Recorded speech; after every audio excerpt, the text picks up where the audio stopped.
All right, everyone. Welcome to tonight's team call. It is July 16th, and I'm super excited to be with you tonight and so excited for our special guest for you this evening, my friend Roy Hall. And I want to share a little bit about how I met Roy and why I thought this would be a great call for you guys tonight. So my husband and I went to an event in our area where we live in New Philadelphia, Ohio, and it was a leadership symposium. And it wasn't marketed as a Christian event, but there was people that I know that I'm now in a Bible study group with that were organizing this event. And they had done a couple other events that I never had heard of before. So when I heard of this one, I said, oh my gosh, I want to go to this. And I asked Scott if he would go with me. And it was an amazing event. Every speaker was awesome. It was just a fabulous event. And when Roy came out on stage, it was Breast Cancer Awareness Week or month. And he came out in a pink suit with pink shoes. And he sounded like a football coach, really like, and also kind of like a preacher. It was like this awesome combination, and I just loved him. And I said to Scott, we listened to him, and I'm like, I could listen to him all day. And I elbowed my husband, and I said, I have got to meet Roy in person. I totally want to partner with him. He spoke on servant leadership, which you guys know I teach and preach on that all of the time. And that's what he was training on that day, and he did such an amazing job. So, and he's in Columbus, Ohio, so he lives about 2 hours from me, right where my son lives, and we were going to be doing a Super Saturday there. So I said to my husband, I'm going to get him to come and speak at our Super Saturday, and he kind of looked at me like, oh, really? And I said, yes. And so I found him on social media, I contacted his office, and I secured him to be a speaker for us, which was really funny because in 6 years with Isagenix, I've never had anyone not in Isagenix trained for us at a Super Saturday. But I just loved him so much, and I loved his story, his message, his delivery, and I thought, oh, he's such a perfect fit. And everyone loved him. And we partnered with his organization, which we'll talk about in a little bit. And we did a food drive and got to partner with him on that. And so that's how I met Roy. A little bit about his background, his story. I'm going to actually have him share with you a little bit about his personal story. But he is a football player. He played for the Ohio State Buckeyes as a wide receiver under Coach Jim Tressel. And then he went on to the pros and played for the Indianapolis Colts. And now, after he had a career-ending injury, and then what he has done since football has been absolutely amazing. So he's such an accomplished man in so many arenas, and I'm just so thrilled to be able to share him with you guys tonight. So Roy, thank you so much for giving us your time and being with us tonight. Thanks for having me. Oh, so excited, so excited. So let's start with a lot of these people, some of them got to meet you in person in Columbus, but most of them have not. So if you could just share a little bit about your story, that would be great. I'd like to start there. You want to start with the story how I used to have hair, or just like a real, yeah, let's start. How did you lose it?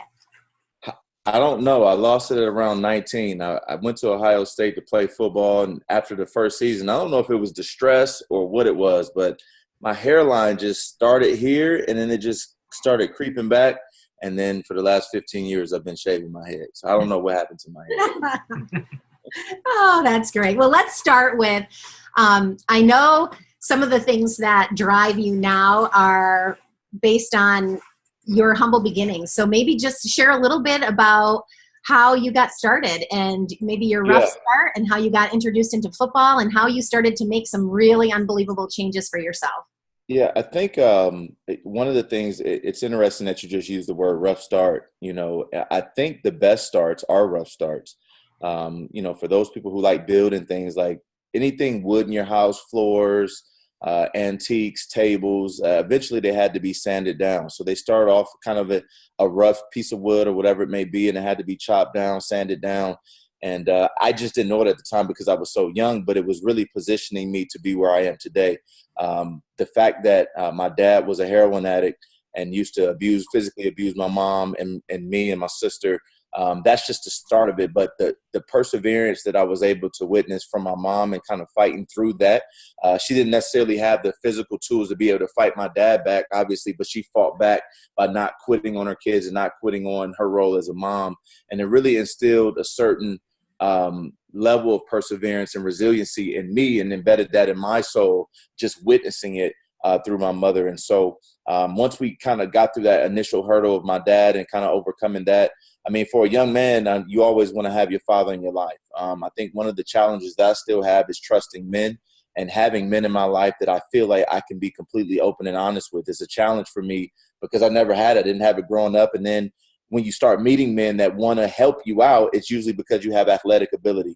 And so it's kind of a challenge to kind of look people in the face and just know that they have your best interests in mind. And so that was a challenge for me growing up. And then also just financially, you know, when you have a split home and your dad who is able to fuel his addiction via pawning off electronics and blowing through the savings and blowing through the checking, it really leaves a mom and her kids in a very, very bad state. We didn't have a car. I didn't have fancy clothes, fancy shoes. I didn't even put on a football helmet, believe it or not, until I was in the 8th grade. And so I didn't go to any football camps, no special training, no, soccer tours or baseball tours or club teams. None of those things existed to me.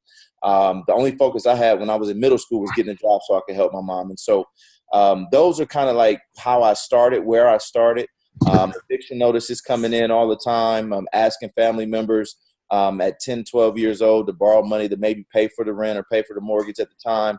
I had to grow up fast. And so inner city Cleveland, Ohio. But when you don't have a dad and you have a mom trying to work 2 jobs and do her best, it's a challenge. Getting picked on. I'm big now. That's one of the reasons why I'm 250 right now. I lift a lot of weights because I used to get picked on when I was younger. Nobody picks on me now, though. And so it was a challenge, but it definitely gave me some opportunity to grow and gave me a piece of life that most people don't get a chance to experience, that they wouldn't want to, but I wouldn't have it any other way. Well, and it's also allowed you to really want to contribute to in such huge ways in the arena that you were raised. So I love some of your stories on why you do what you do, which we're going to get into. So you got into football, and I've heard you share how you were mentored by some amazing people who believed in you, and you've really paid that forward. So maybe share a little bit about how did that all happen for you? Your coaches that saw something special in you and really helped you grow into this amazing football player that then now has become so much more. Yeah, that's a great question, Cindy. I think that one thing that most people don't like doing is helping when it's inconvenient. Most people will help and volunteer and assist when it's convenient for them, when it's comfortable for them. But it's a lot to take on. I'm speaking on the mindset of a coach. It's a lot to take on a young man in your life when he's not your child. And so when you have great athletic ability, people kind of gravitate towards you anyway. They see your potential. You could become the next X, Y, and Z, drop whatever name you want to drop in there. And as a young kid, it's hard for you to think that far in the future like an adult can. So again, there's that trust piece. And it was very challenging for me to trust people's word because I was used to being let down. But when you have consistency from individuals, whether it was in middle school, I had one coach. In high school, I had one coach. In college, I had one coach that just kind of made sure they stayed in my ear. Eventually, you have to open up to people who are willing to sacrifice their time. And that's what you're looking for, somebody who's willing to sacrifice on your behalf and not want anything in return. And so you run across those people here and again. And when you do, you just got to make sure that you identify them as such and trust that the Lord put them in your life for the reason to take you to another level. Yeah. I love hearing you and watching you post about your mom, and you've really done an unbelievable job of taking care of her now.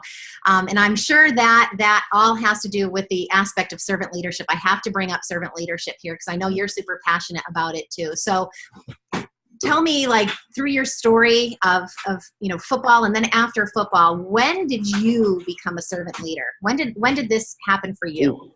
Servant leadership. I didn't know it was called servant leadership, but probably in the 8th grade when I was working at McDonald's, making $5.10.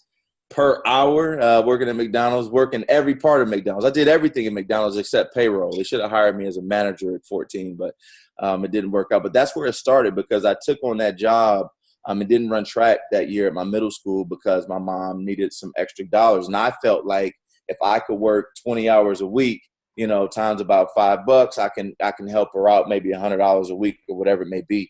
And I did that. And that was kind of the beginning of understanding that, you have to make room for more people. One of the best movies ever, allegedly, is Titanic. And of all the scenes in Titanic, it's a 3-hour movie, whatever. I wouldn't have got on the boat anyway. I don't swim, so that wouldn't have been I wouldn't have lost my life in the Titanic. It was tragic, I get it. But from the beginning to the end, they said the movie was really good. Then it gets to this scene that's probably, arguably, the most debated scene ever in Titanic. And if you've ever seen the movie Titanic, you know where I'm going. The boat goes down. There's a door just floating in the water. And then Rose gets on this door, and Jack, assists her onto this door. If you haven't seen Titanic, you got to see it after this call. You might be up till midnight, but that's another thing. But anyway, so then Jack is in the water, and he puts his girlfriend, the love of his life, on this door. Now, from my perspective, this door could have held at least 3 people. But for whatever reason, Rose was the only one on the door. Jack sacrifices his life, freezes to death, and he floats off. Rose survives. That was the craziest scene ever because I felt like Rose could have made room for Jack.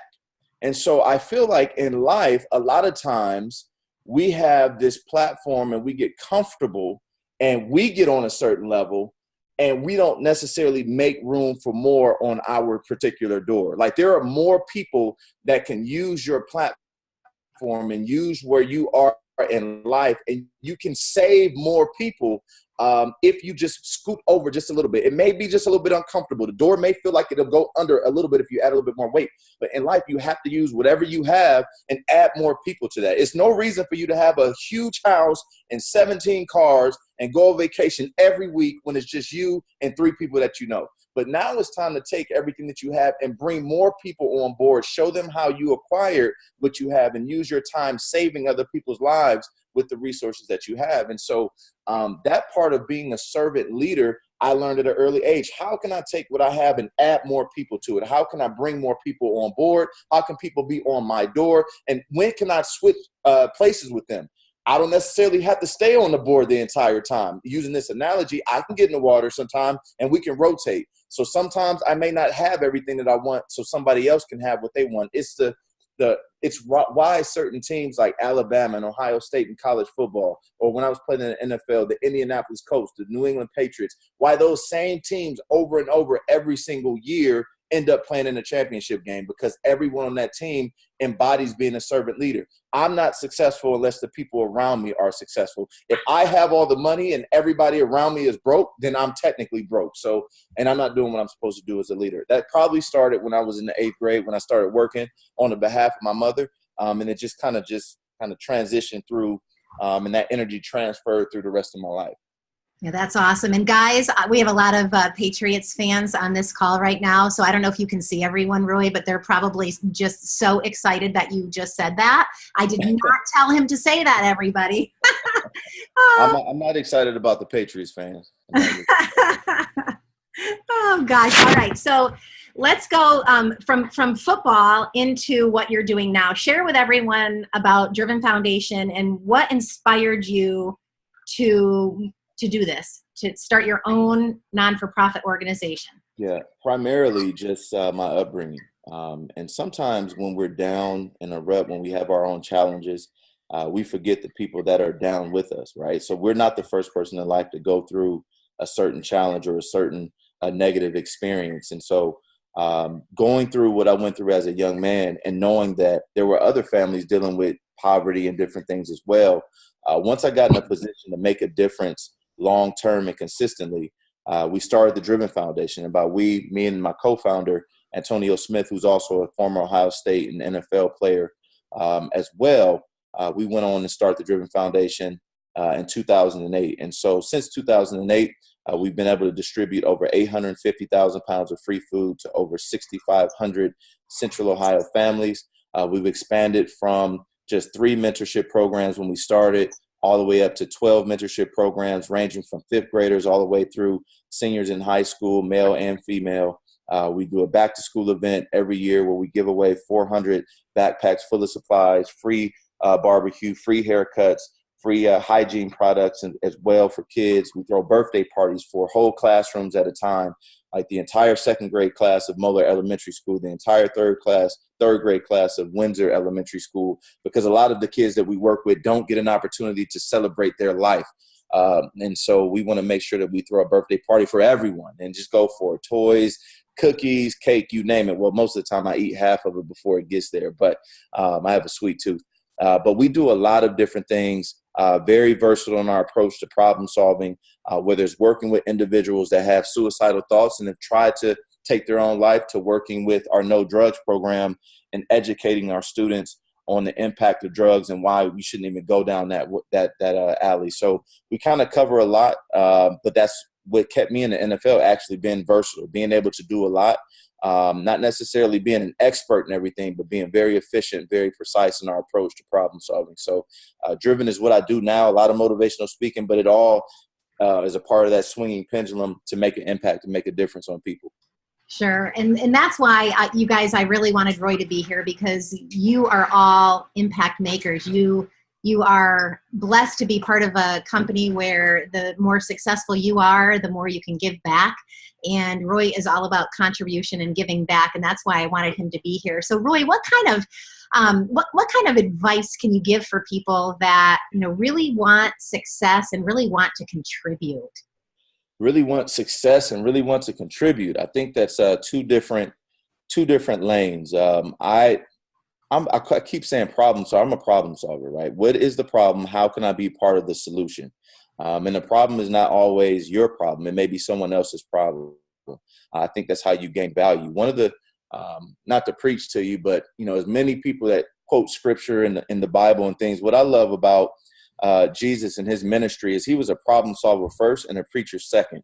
Where I'll go somewhere where people don't know me and I'll find out what the problem is, and I'll solve their problem. And then people will want to ask me questions, and then I can inform them however I need to on whatever I need to. And that's what I try and do. Like, you don't have to show me proof of poverty for me to meet your need. My job is to make a difference no matter what. If you give me $1 million, that $1 million will probably be gone, and it won't be gone because it's going to my bank account. It'll be used to make a difference in the lives of others. I'd rather invest in people than invest in the stock market. I'd rather invest in people than invest in a local business. I want to invest in people and build people. As much as people want to make America great again, the only way that you're going to do it is if you invest in people, and that's what I do on a consistent basis. And it's about sacrificial giving. I think there's a couple different types of giving. There's situational giving, where you go to a fundraiser, or you just happen to be on a call like this and you feel inspired and you're like, hey, how can I support? And then you give. It may be your time, it may be money, it may be resources. It's just situational. It's based on emotion. But then there's like systematic giving, like tithing, or I give to an organization every single month. I don't think about it. It just comes out of my bank account. Every single year I give an annual gift. It's systematic. And then there's sacrificial giving, and that's where you have to live if you want to be successful, where it's uncomfortable, it's inconvenient. From a financial standpoint, maybe you save $2,500 to go on this trip, and then you drive past a school and you see kids standing outside with no coats on. Well, that $2,500 that you're going to use to go to Hawaii, at that point in time, you may have to look your family in the face and say, I'm going to use that $2,500 to put coats on 25 kids at this school that I just drove by. Or every single time that you watch the news and you say, man, that's a shame what's going on in that city. It's a shame the volcanoes in Hawaii. It's a shame what's going on overseas. I wish somebody should do something about it. That's where you're supposed to figure out a way to get into that sacrificial giving mode to make a difference. That's how you become successful. You become valuable to other people, and you realize what you're building towards. What is it? Your house? Is it your bank account? What is the number that you're trying to, when you get to that number, it still won't be enough. When I was in the NFL, my first year, I came from nothing. Remember my story? I started out with zero. My sign-in bonus in 2008, I don't care about talking about money. Most people get uncomfortable. It makes me really comfortable. But in 2008, I got a sign-in bonus of $160,000. Now, if you're a broke college student, you get $160,000, it feels like $160 million. right? So I got $160,000. Man, I'm rich. The first thing I bought was a 70-inch TV. But anyway, so 160,000. Then my salary for that year was 275,000. So I made like 400 grand plus another 100,000 in endorsements. You're like, wow, that's a lot of money. I thought it was a lot of money too. 500 plus $1,000. I'm 21 years old. It feels like a good situation. Well, the problem was across from me sat a guy named Peyton Manning. Now, Peyton Manning made $27 million that year. So at the end of the first quarter of the first game, Peyton Manning made my salary. And so in my mind, I'm thinking, I've been working this whole life to get to a certain level, 500 grand, that's $500,000, 2 years, I'll be a millionaire, right? And then all of a sudden I'm sitting across from somebody whose pay stub is 1.23 or 1.3 million every Monday.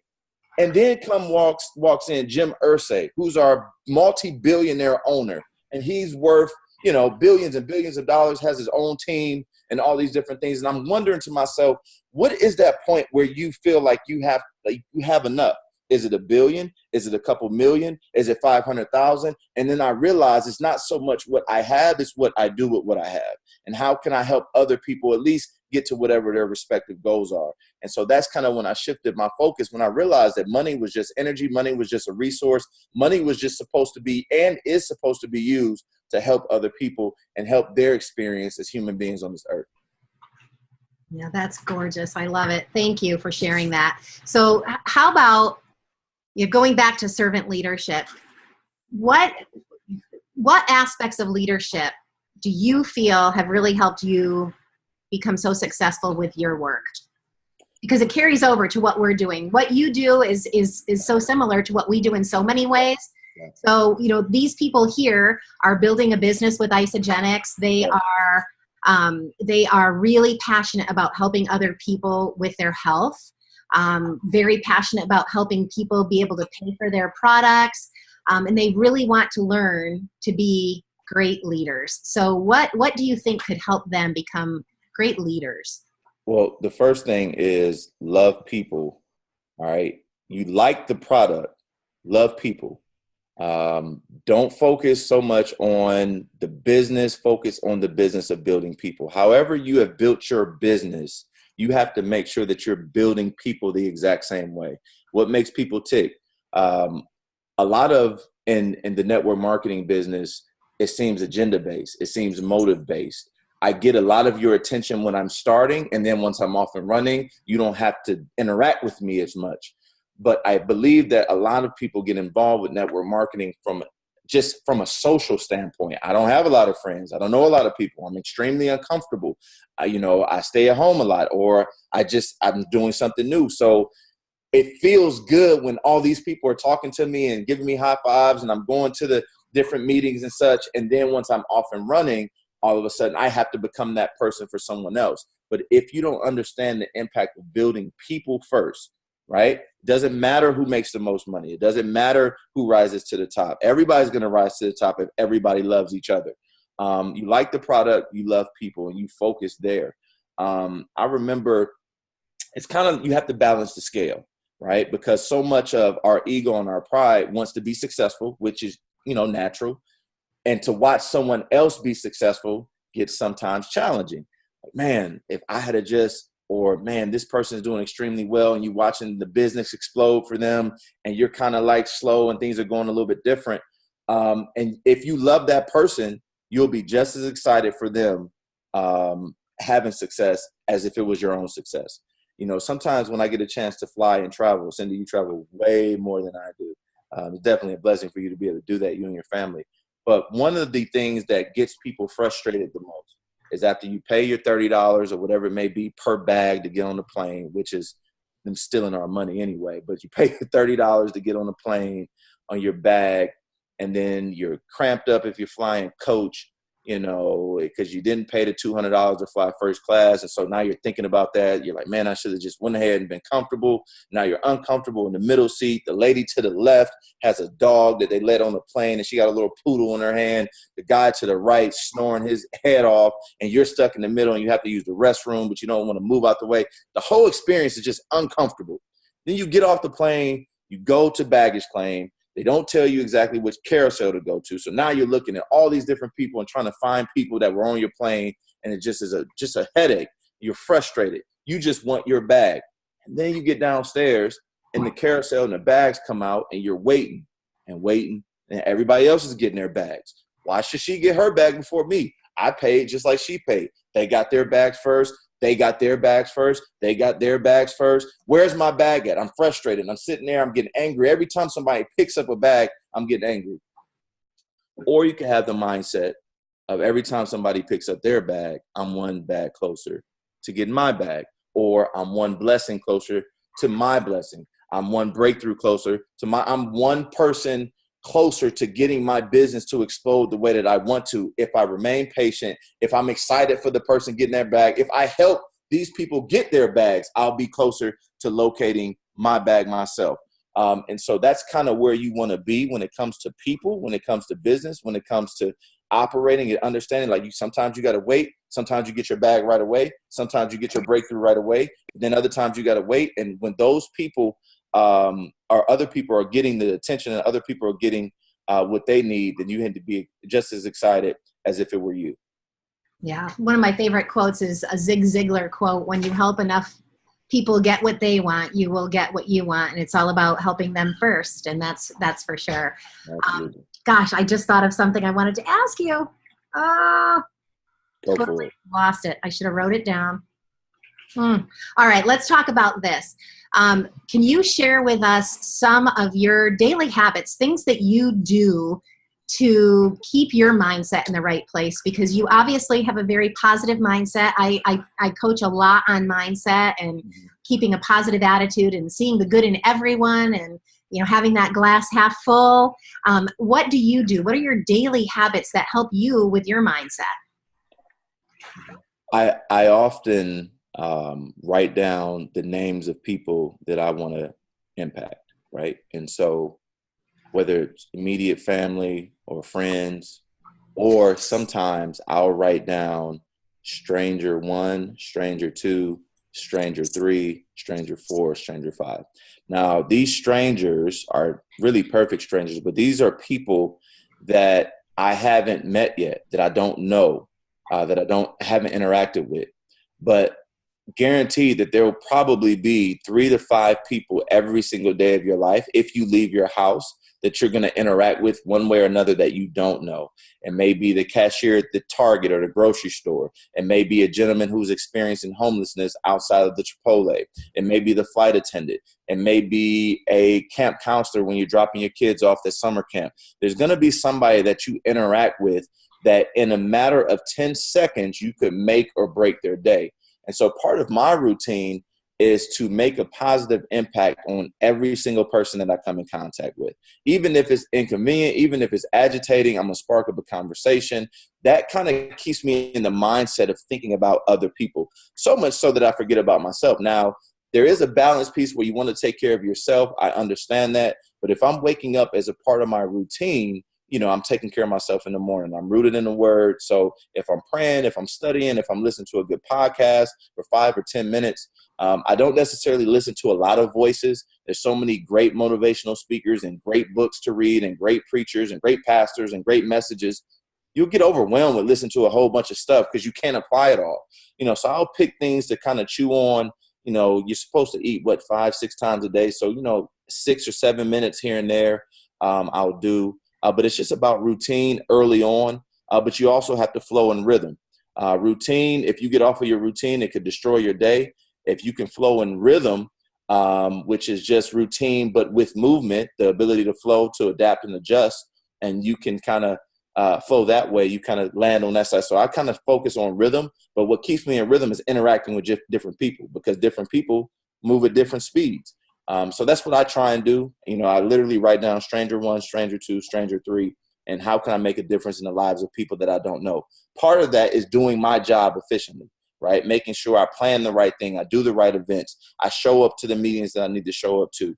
I do listen to the podcasts that I need to listen to, because eventually I'm going to need some information like now to be able to present to someone or a multiple groups of people to make a difference. And so I want to make sure I'm doing what I need to do behind the scenes as well.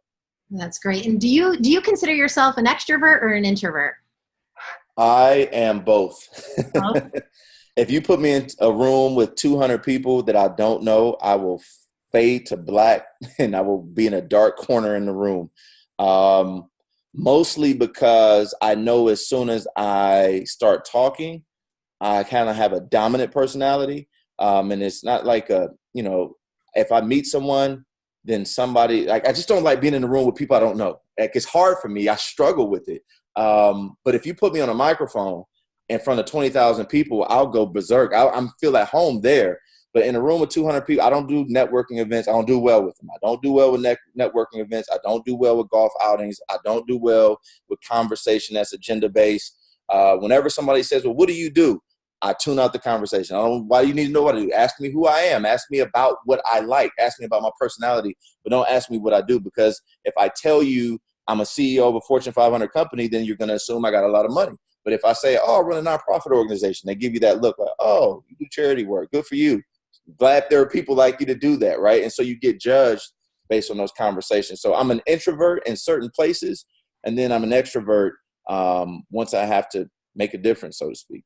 Yeah, and I think that that's a key thing for everyone to remember is, a lot of people think in network marketing, you have to be an extrovert to be successful at this, but we have so many people that are introverted, but they know how to be able to communicate with people and become an extrovert when they need to. And when you are concerned about other people, it's a little bit easier to do that, to go into that extrovert role when you have that servant leadership hat on and it's all about helping them. How can I serve you? I'm not going to think about me and that I'm very nervous to be on this phone call right now. I'm not going to think about that. I'm going to think about how I can best serve you. So yeah, that's super important. Okay. So tell everybody, like, now in your life, you've experienced all the success of football and your Driven Foundation is doing so well. What fulfills you? Whew. Um, so that's a loaded question. I think the last 28 or 29 minutes of this conversation pretty much pushes towards the same direction, which is helping other people. That fulfills me. Growing every day fulfills me. Understanding that my time on this earth is short-lived. Even if I live to be 120, it's still not that much time. It's literally a blink of an eye. To be honest with you, today, one of my former teammates, we came in together at Ohio State in 2002. We had the top recruiting class in the nation. His name's Mike Kula, and you can lift his family up in prayer, but he committed suicide. Former Buckeye, All-American, 34 years old, played in the NFL for a short period of time. Was the COO of a company, a $3.5 billion company. They built hospitals all around the nation, and, gone now, right? And so everybody will mourn the loss for about a month, and then his family will mourn the loss forever, but everybody else's life is going to keep going on. And so all the work that we spend putting in, trying to, make a couple bucks or, do something that we've been dreaming of doing our whole life, I really think the perspective has to be, while I'm here, how can I make a difference? I think one of the reasons why we know the name of Jesus, or we know God, and we know Adam and Eve and all these different stories, is because people keep telling them. And God uses and works through us. And the only way for you to leave your legacy is not your bank account. It's to impact as many people as you possibly can, so that people can continue to tell people and other people how amazing you were. And they're doing work because you inspired and encouraged them to do work. It's fulfilling to meet with a young man or a young lady who is dealing with, being abused by a family member, and they still come to school and they want to be educated and they want to learn and they haven't quit. And to be able to give them a couple T-shirts that they look forward to wearing every week with the Driven Foundation logo on it, and that is enough to make them want to come to school and hang out with us, is awesome. To work with families who have moms that are single, or single moms or single dads, and they're living from house to house, and you're able to equip them with certain information or connect them with some of your resources, some of the people that you know, and get them in position to have a job is amazing. To give a family a week's worth of food when mom was thinking like, man, what am I going to do? I can't feed my kids on Christmas, let alone get them gifts, and you give them a week's worth of food.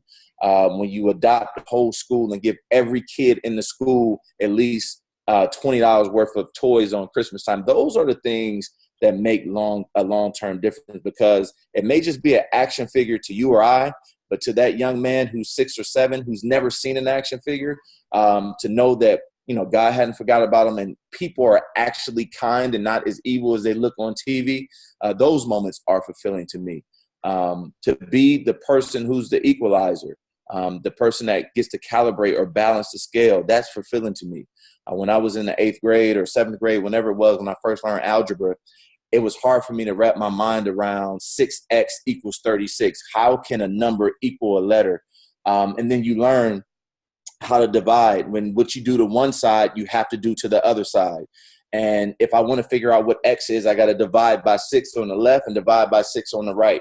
Well, it's the same thing in life, where there's a side of you that has been hurt, that has been broken, and people that has been let down and disappointed. I get to be the person that is on the other side to balance the scale. I get to be the person that says, as much as you've been hurt on this side, I can show you, or I can help you, or I can lead you, or I can be the person that helps you build on the other side, so that it's at least balanced and it's not imbalanced where you feel overcome and overwhelmed by hurt and misery or whatever it may be. So those are the things that fulfill me. It's not a game. It's not a gimmick. It's not a joke. It's not for show. It's not for publicity. It's literally my heart manifesting and doing things for other people. And so it's never a reason for me not to be motivated, because if I don't do what I'm supposed to do, if I drag my feet, people will continue to be dragged through the mud. And if you're going to be a servant leader, you have to figure out how to convince yourself that other people's lives are more important than yours, right? And if you can build on that, you'll never lack motivation. You'll never lack inspiration. You'll always be fulfilled. Sorry. No, I love it. I love it. And it made me think of what I was going to ask you about before. I'm sure throughout your football career, and probably even more so in your nonprofit work, maybe you've hit some roadblocks where you might have felt like quitting. How do you stay disciplined and have the mental toughness to never quit? It's too many people depending on me. And that's a big responsibility. If I quit, everyone else loses, right? One of my favorite movies of all time, I don't know what I'm doing all these movie references, as Independence Day with Will Smith. Anyway, long story short, in order to take out the aliens, they had to take out the mothership. Once they took out the mothership, everything else shut down. And I like the responsibility of being that quote unquote mothership in regards to giving. So if you shut me down, if I shut down, everyone below me all of a sudden is not going to receive what they're supposed to be receiving. So if God has selected every single person on this call right now to be in position to be a servant leader, and so it's not by coincidence that you're listening right now. There are a million other things that you could be doing right now. It's 8:38. It's shows coming on, baseball's on, all types, home run derbies on right now. You got kids and family. You could be doing something else. And instead of getting agitated and hoping that this call wraps up in about 7 minutes at 8:45, if you could just focus on getting the last bit of information you need to take your business over the top, to take your family over the top, and to continue to be that servant leader that everyone benefits from your information, and it just flows down the way that God designed it. Love it. Love it. Do you guys see why I love him so much? You see? He speaks my language, your language. I love it. All right. And I do want to honor your time. So, as we wrap up this call, Roy, first of all, let everybody know how they can find you and follow you on social media. His shirts are the best, guys. He gave Tyler and Zoe got to help him out with a fundraiser in Columbus, and he gave them a shirt, and it says "Every day is a gift" on it. And we literally had to buy some of these shirts because everywhere that Tyler and Zoe would wear these shirts, people would comment and ask about it. And I don't know if Polly and Ken are on the phone right now, but I told you I'd share this story with you, Roy. Good friends of mine that are on the team. Polly's one of our top leaders. She actually drives all the way from east side of Pennsylvania to Ohio for meetings. They're just an amazing couple, and her husband's going through prostate cancer right now. And we were in my living room before PK Smith, who spoke the day that you spoke. I think you got to meet him briefly in Columbus. Another wonderful, wonderful man that that our team is mentored by. We were at an event for him, and I had everybody go around the room and share what they were excited to get out of the weekend. And he said, I have no expectations. Every day is a gift to me. And so I get up to go into my office, and Scott says, I know what you're doing.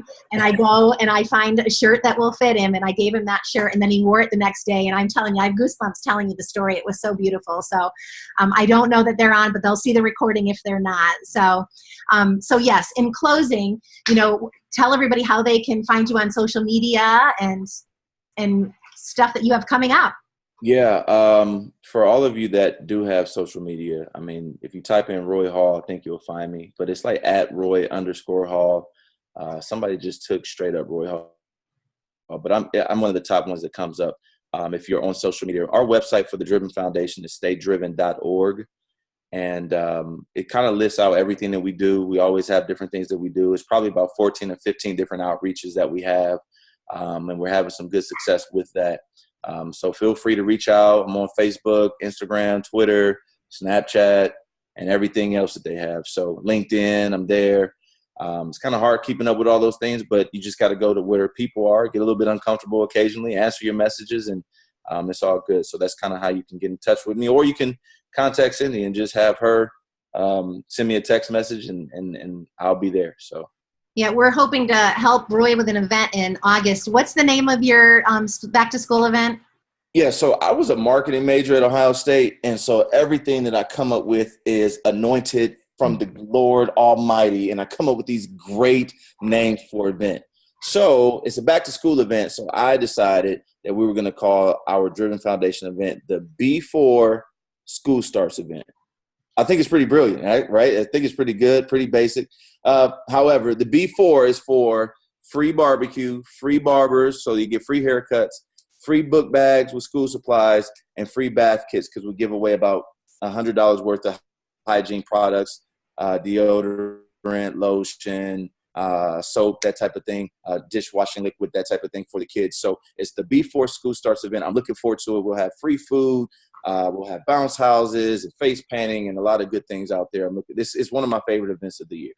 That's awesome. And so Isagenix is hopefully going to be providing a bunch of food products to help him. And if anyone's interested in partnering with us and helping out, just send me a message and we'll chat about it later. But Roy, thank you so much for sharing of your time tonight. And I hope you guys really were able to see how you can make a difference in other people's lives by what you do every single day.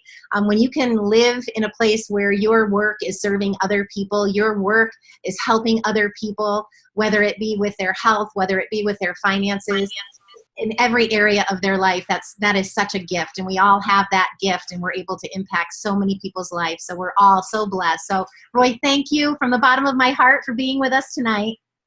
My pleasure. Thank you so much for having me on. For all you all that were listening and being attentive, thank you so much. Congratulations on your success so far, and congratulations on the success that's to come. Keep pushing forward. Keep moving forward. Every day is a gift, and you get a chance to unwrap it with all your talents and gifts and bless others with your life. So congratulations. Have a great week. Have a good month, and have a good rest of 2018. Thanks, Roy. We'll see you guys